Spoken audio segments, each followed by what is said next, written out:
Your old life has already ended.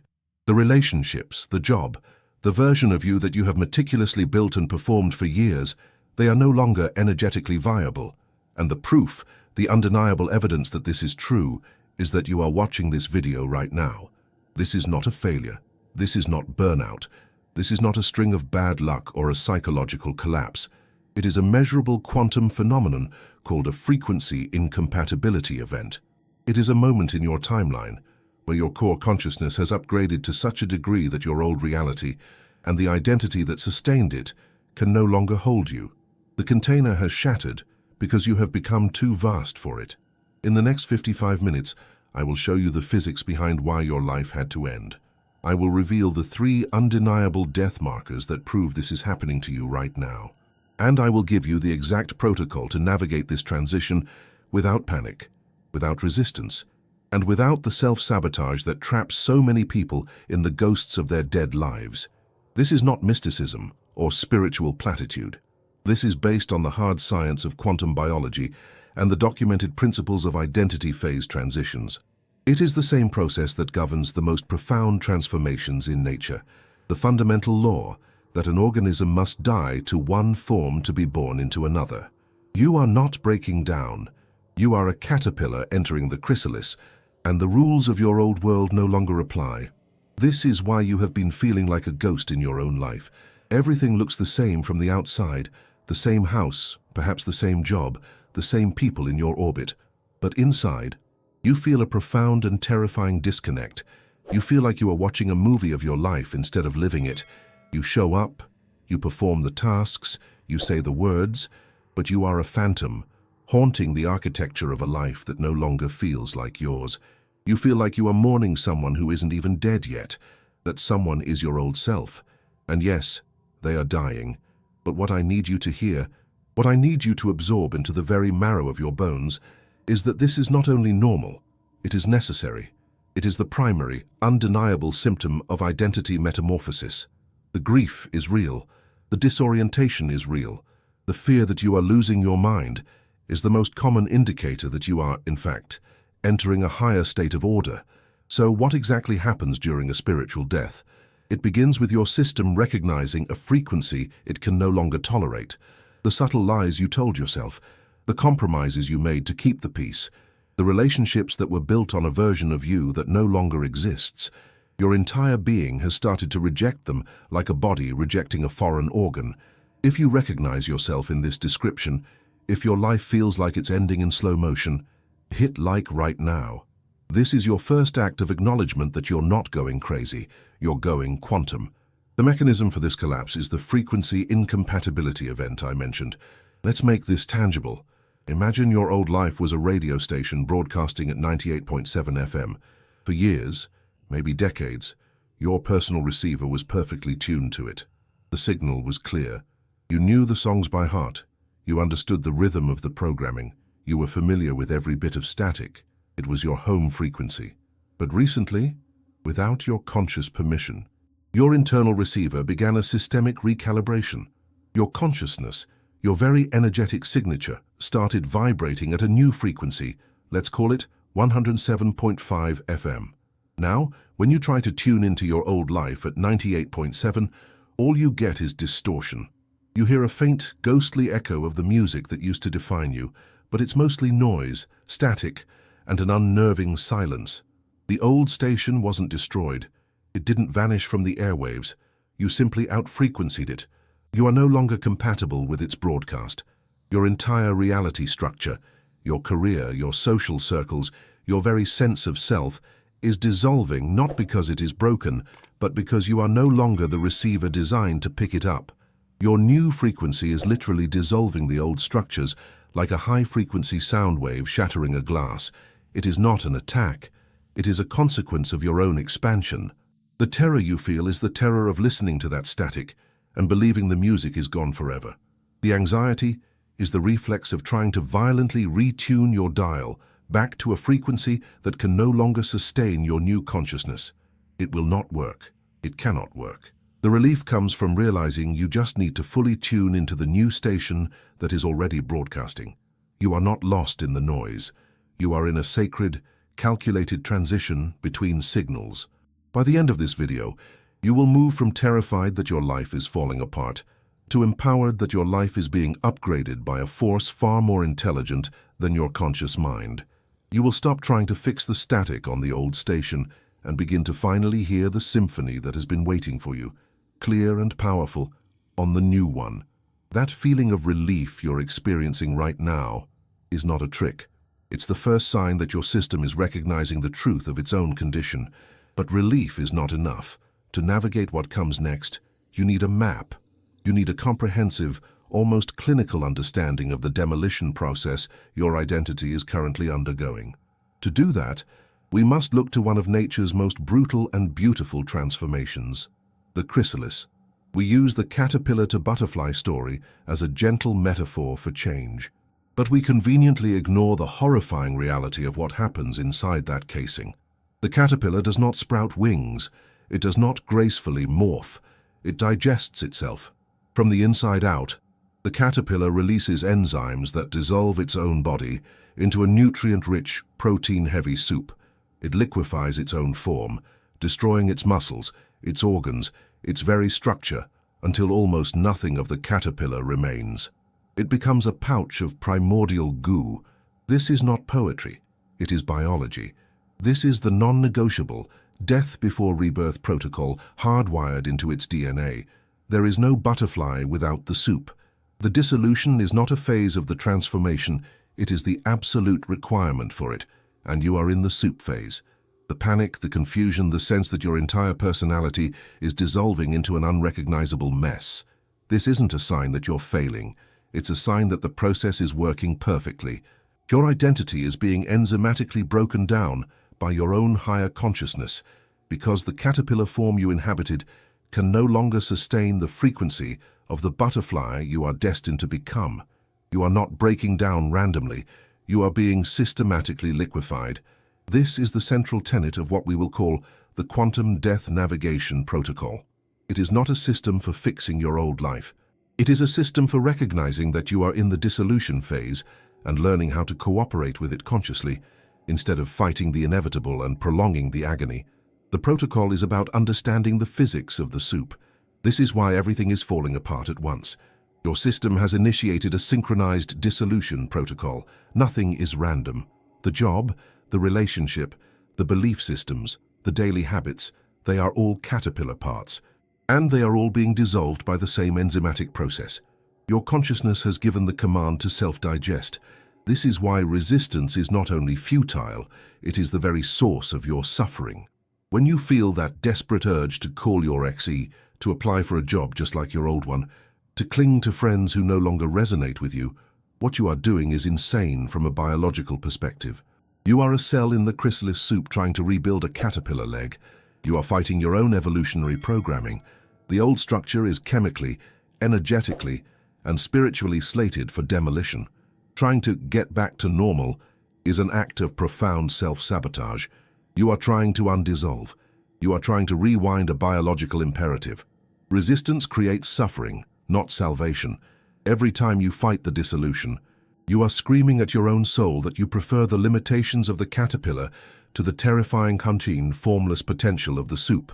And your soul, which loves you, will eventually override your fear. The enzymes will keep working. The dissolution will continue, whether you cooperate or not. The only choice you have is whether you experience this process as a victim being torn apart or as a willing participant in your own sacred demolition. This leads us to the great paradigm shift. The work is not to save your old life. That is the question of the caterpillar, and the caterpillar is already dying. The new paradigm asks a different question entirely. How do I surrender to the intelligence orchestrating my death so that my rebirth can be clean, complete, and on schedule? This is not giving up. It is giving over. It is the act of trusting the architecture of the chrysalis. It is acknowledging that the force that dissolves is the same force that will eventually reorganize the soup into wings. You cannot rush it. You cannot fight it. You can only honor it. You can only steward the sacred void your old life is leaving behind. Think about the person you were 6 months ago. If you met them today, would you even like them? That disconnect you feel, that's not loss. That's liberation. We have arrived at the absolute center of the paradox, the source of all the terror. The reason you are in agony is because you believe you are the caterpillar turning to goo. You have identified so completely with the form, with the character you've been playing, that its dissolution feels like your own annihilation. This is the great illusion of separation. It is the lie that keeps us trapped in cycles of fear. You believe you are the identity that's dying, and therefore you are dying with it. But the most profound truth of this entire process, the revelation that will change not just this transition, but every moment of your life from this point forward, is this. You are not the caterpillar. You are not the biological soup. You are the chrysalis. You are the intelligent, silent, sacred container that holds both the death and the birth simultaneously. Your consciousness is not what's dissolving. Your consciousness is the field of awareness that is expanding to such a degree that the old identity, the caterpillar form, can no longer contain it. It had to liquefy. It had to be deconstructed back into pure potential so that something far more complex, far more true could be built in its place. This changes everything. Instantly, the entire dynamic shifts. It means you are not in danger. Your ego costume is, the personality construct, the collection of habits, traumas, beliefs, and memories that you called me is what is being dismantled. But the real you, the silent witness that has been watching that character play out its drama for decades, is perfectly, eternally safe. The real you is the one listening to these words right now. The real you is the one feeling the subtle click of recognition in your soul. The real you is the one who has been narrating this entire transition, observing the breakdown with a strange mix of fear and quiet curiosity, maybe even a touch of dark humor. You are not the actor being written out of the show. You are the director, watching a beloved character take their final bow to make room for a new protagonist. You are not the sinking ship. You are the ocean. So your role in this process is not what you thought it was. Your job is not to be the desperate survivor, frantically trying to patch the holes and bail out the water of a life that is programmed to sink. To do so is to fight against your own evolution. It is to misunderstand your very nature. Your role now shifts. You become the aware witness, the sacred documentarian of your own metamorphosis. Your new practice is one of radical observation. You stop trying to fix the feelings of grief, and instead, you witness them, you document them. You ask, what is this grief teaching me? What part of the old identity is this feeling dissolving? When the fear of the void rises, you don't run from it, you sit with it. You become a scientist of your own inner space, studying the texture of the emptiness, recognizing it not as a threat, but as the fertile ground of creation. You are no longer a victim of a life that is falling apart. You are the documentarian of a soul that is coming together. This is what happens during a spiritual death. Your identification with form weakens, and your identification with formlessness strengthens. You begin to sense the immortal, unchanging consciousness that exists behind the mask of your personality. And as that identification shifts, the terror of the dissolution is replaced by a profound sense of awe. You are watching the divine intelligence of the universe perform sacred demolition and reconstruction inside your own being. It is a holy process, and you have a front row seat. This is the moment your identity transforms, not into the new version of you yet, but into the awareness that is birthing the new you. You are no longer a person whose life is collapsing. You are an immortal consciousness intentionally composting one identity to fertilize the soil for the next. The pain, the loss, the confusion, it's not punishment, it's nitrogen, it's phosphorus, it's the rich, organic material of your past life being broken down to provide the raw energy for your future self. You are not the dying, you are the death itself. And because you are the death, you are also, inevitably, the resurrection. What if the worst thing that happened to you recently wasn't a tragedy, but a strategic demolition by your higher self, removing the last obstacles to your quantum leap? This is not a theory. It is a mapped process, an engineered transition. Your higher self, the vast intelligence you are a part of, is leaving clues everywhere that you're in a quantum death. You have been seeing them for weeks, maybe months, but you have been misinterpreting them as problems, as signs of breakdown, as evidence that you are failing. They are not problems. They are proof. Here are the 3 undeniable death markers that prove you are in the chrysalis right now. Stop seeing them as symptoms to be fixed, and start reading them as the coordinates of your transformation. The first is what I call the phantom life. You are still performing the functions of your old identity.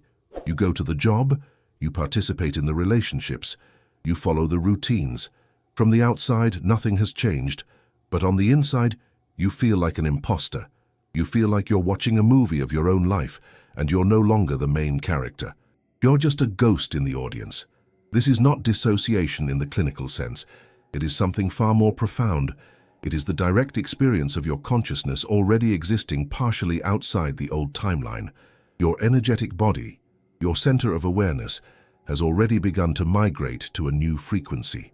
But your physical body is still contractually obligated to finish out the scenes of the old reality. So you show up, you say the lines, you hit your marks but you feel nothing.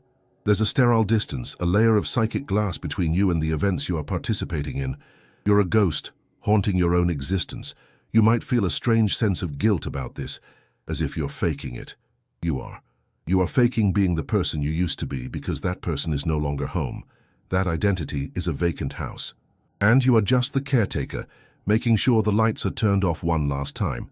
This phantom feeling is the first undeniable marker that your consciousness has already leaped, and your physical reality is just playing catch-up. The second death marker is the immunity to old triggers. Think about the things that used to completely derail you. A critical email from your boss, a passive-aggressive comment from a family member, an unexpected bill. These were the tripwires hard-coded into your old identity's operating system. They were designed to provoke a specific, predictable emotional reaction: fear, anger, shame, panic. But lately, something has shifted. The trigger still happens. The email arrives. The comment is made. But the explosion you expect to feel inside yourself never comes. There's a dull thud instead of a detonation. You observe the stimulus. You recognize intellectually that old me would be spiraling right now, but the emotional charge is gone. It's like the wire has been cut. You're emotionally flatlined in areas that were once electric with reactivity. Your first thought is likely, am I depressed? Am I just numb and disconnected? No, this is not depression. This is your nervous system becoming electromagnetically incompatible with the old stimuli. Your frequency has shifted so dramatically that the old triggers literally can't find a receptor site to land on. They can't plug into you anymore because you are no longer the person who was programmed to react to them. That person, that bundle of reactive programming, is dying. This immunity isn't a sign of emotional suppression, it's a sign of energetic evolution. You have outgrown the cage, so the old shocks no longer work. And this leads to the third, and perhaps most subtle, death marker: the strange mourning. You find yourself grieving, but you can't identify what you lost. There are moments, often when you're alone, driving or just before sleep, when a wave of profound sadness washes over you. It's a deep, ancient, and impersonal grief. Nothing happened that day to cause it. Your life, on paper, might even be stable, yet you feel the ache of a tremendous loss. You are not going crazy. This is your soul, mourning the death of the identity you are leaving behind. It is a necessary and sacred part of the transition ritual. That old self, for all its limitations and pain, was your companion. It was the vehicle that carried you through a certain chapter of reality. It did the best it could with the programming it had. And now its service is complete. The sadness you feel is a funeral rite. It is the honorable release of a character that can no longer exist in the reality you are about to enter. To mourn this self is not to want it back. It is to thank it for its service before you let it dissolve back into the light of your own consciousness. This strange, objectless grief is the ultimate confirmation that a death is occurring. You are not sad because your life is falling apart. You are sad because a part of you has completed its journey. And you are witnessing its holy dissolution, the phantom life, the immunity to old triggers, the strange mourning. These are not signs of failure. They are quantum fingerprints. They are undeniable, counterintuitive proof that you are in active identity dissolution. Stop pathologizing them. Stop trying to fix them. Start recognizing them as GPS coordinates on the map of your becoming, each one a blinking light confirming you are here, in the chrysalis, exactly on schedule. Comment which of the three death markers you're experiencing most intensely: the phantom life, the immunity to old triggers, or the strange morning. I want to see how many of us are in this portal together right now. You've seen the evidence. You understand the process. Now we move from the mind to the body. We complete the death consciously. This is the death ceremony. It is the moment you stop witnessing and start participating. It's the moment of conscious surrender to the dissolution. So if it is safe for you to do so, I invite you to close your eyes. If you're driving or operating machinery, simply allow your focus to soften, keeping your attention here with my voice while staying safe in your environment. Take a slow, deep breath in, and as you exhale, release the day, release the noise, release the need to understand any more than you already do. Just be here, in this moment. In this sacred space we are creating together. Now, in your mind's eye, I want you to visualize your old self, the version of you that is dying. See them standing in front of you as a separate and distinct being. Don't just see their face or the clothes they used to wear. See their energy. See the architecture of their identity. See their fears etched into the lines around their eyes. The fear of not being enough. The fear of being too much. The fear of being abandoned. See their limitations. The invisible walls they built around their heart to stay safe. The dreams they compromised on. The truths they swallowed to keep the peace. See their wounds. The small betrayals and the great heartbreaks that taught them to shrink, to apologize for their own existence. Look at them. Really look at them. This is the identity that carried you this far, this exhausted, beautiful, wounded soldier. Now, we thank them. This is not an act of rejection. It is an act of profound honor. Out loud or silently in your heart, speak to them. Say, thank you. Thank you for carrying me this far. Thank you for every battle you fought. Thank you for every tear you cried. Thank you for doing the absolute best you could with the programming you were given. You protected me. You kept me alive. You made choices that led me to this exact moment of awakening. Your service is now complete. Your tour of duty is over. I honor you, I release you, and I love you. Now, as you hold this feeling of immense gratitude, watch what happens. Watch as this old version of you begins to shimmer. A soft, golden light begins to glow from within their heart, spreading through their entire being. They are not being killed. They are not being destroyed. They are being released from duty. They are being returned to source. Watch as their form begins to dissolve. They are breaking apart, but not violently. It's a gentle, beautiful disintegration into millions of shimmering particles of golden light. The fears dissolve. The limitations evaporate. The wounds are healed as they return to pure energy. Feel the weight of their story lifting off of you. Feel the decades of struggle, of trying so hard, of carrying so much, just dissolving into the universe. They are not gone. They are transformed. Their energy is being recycled to fuel what comes next. Breathe in as you watch the last particle of light fade away. And now, there is an empty space where they once stood. Breathe into this emptiness. This is the void.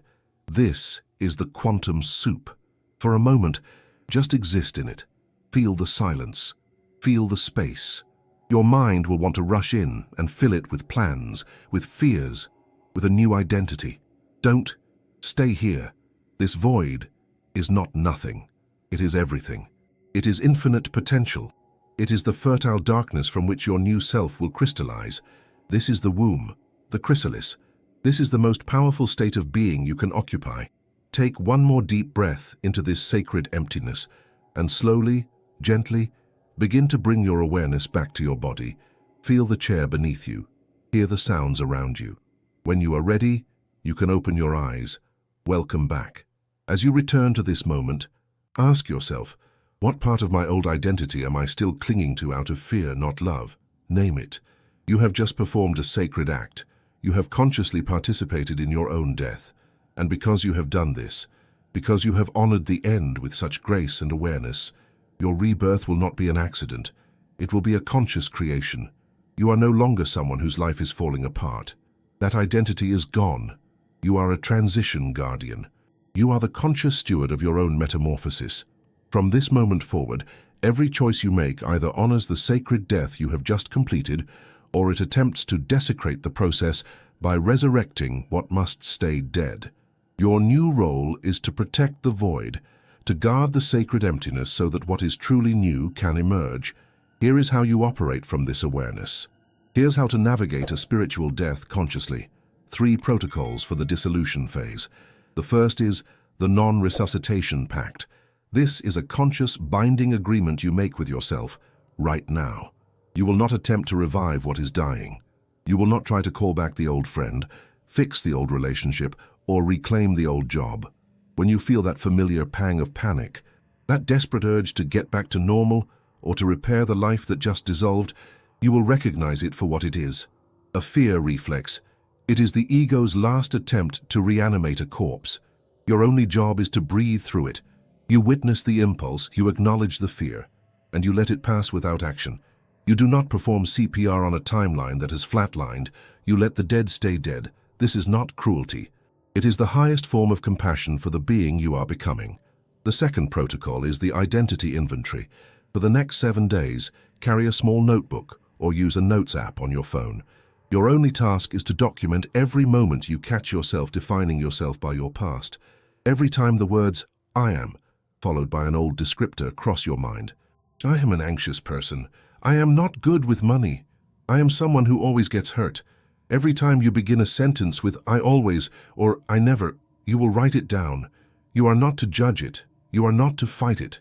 You are simply to document it, like a scientist observing the last flickering signals from a decommissioned satellite. These are the ghosts of old code. By bringing them into the light of your awareness, you complete their dissolution. Awareness is the solvent. You do not need to struggle against these old identities. You only need to see them. The seeing is the ending. What is the one behavior from your old life that you will ceremonially end today? Choose something specific and small, but symbolically powerful. The way you check your phone first thing in the morning, the specific complaint you always make about your family, the route you take home from work. Choose one echo of the old you, and consciously, deliberately do it differently today. Let that be your first act as a transition guardian. The third protocol is the void tolerance practice. This may be the most difficult and the most crucial. For 10 minutes every day, you will practice sitting in the emptiness without rushing to fill it. Set a timer. Sit in silence. Your mind will scream for distraction, for a plan, a goal, a problem to solve, a new identity to build. It will want to fill the void you have so carefully created. Your practice is to gently decline the invitation. You are in the quantum soup phase. The new you cannot crystallize if you keep agitating the water by forcing the old you back into form. You must learn to tolerate the profound discomfort of being nothing for a while. This void is not a sign of failure. It is the womb of your next reality. Your ability to exist peacefully in this state of pure potential will determine the magnitude of the rebirth that follows. Don't fear the emptiness. It is the most fertile ground you will ever occupy. This is how you navigate daily life during a quantum death. You still show up. You go to work. You pay your bills. You fulfill your obligations. But you do not reinvest your identity in any of it. You are a professional actor finishing a contract. You say the lines. You hit your marks. You perform the role with excellence. But you know deep in your core that it is not you. You are simply closing loops, fulfilling karmic agreements. The real you is the silent witness, the transition guardian, holding space for the next great role to be revealed. Your body is present in the old world, but your consciousness is already building the new one. You now understand the quantum death. You recognize its markers not as problems, but as coordinates on a sacred map. You have seen the phantom life, the immunity to old triggers, the strange mourning, and you no longer pathologize them. You see them as evidence of a successful transition, quantum fingerprints left by your higher self to reassure you that you are exactly on schedule. You have been given the tools to navigate the dissolution consciously, without resistance. You have learned to steward the void, to honor the emptiness not as a loss, but as the fertile ground of pure potential. You have honored what must die. This is a profound accomplishment. You have moved from the terror of collapse to the sacred witnessing of a planned demolition. You were the caterpillar, then the biological soup, and now you stand as the chrysalis, the silent, intelligent container holding both the memory of death and the promise of birth. You are the sacred space between worlds, but death is only half the cycle. The most critical, And perhaps the most dangerous phase is the 72-hour window immediately after the death protocol completes. This is the moment when the quantum soup of your potential begins to crystallize into a new form. For 3 days, your energetic structure is like wet cement. Your identity is hyper-malleable, your timeline is fluid, and your system is desperately seeking a new set of instructions to organize itself around. It is a moment of supreme vulnerability and infinite potential. Get this phase wrong, and you will default back to an upgraded version of your old self. You will crystallize into a slightly more aware, slightly more healed version of the identity you just spent all this energy dissolving. You'll have a better prison cell, but you will still be in prison.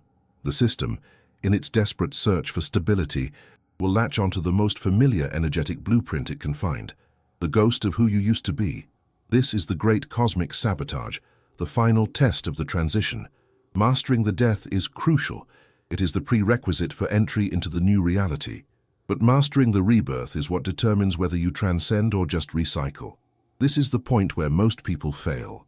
They navigate the excruciating pain of dissolution. They bravely sit in the void. But the moment the pressure releases, they panic. The emptiness feels too vast, the freedom too unstructured, and so they do the unthinkable. They panic rebuild the same life with different furniture,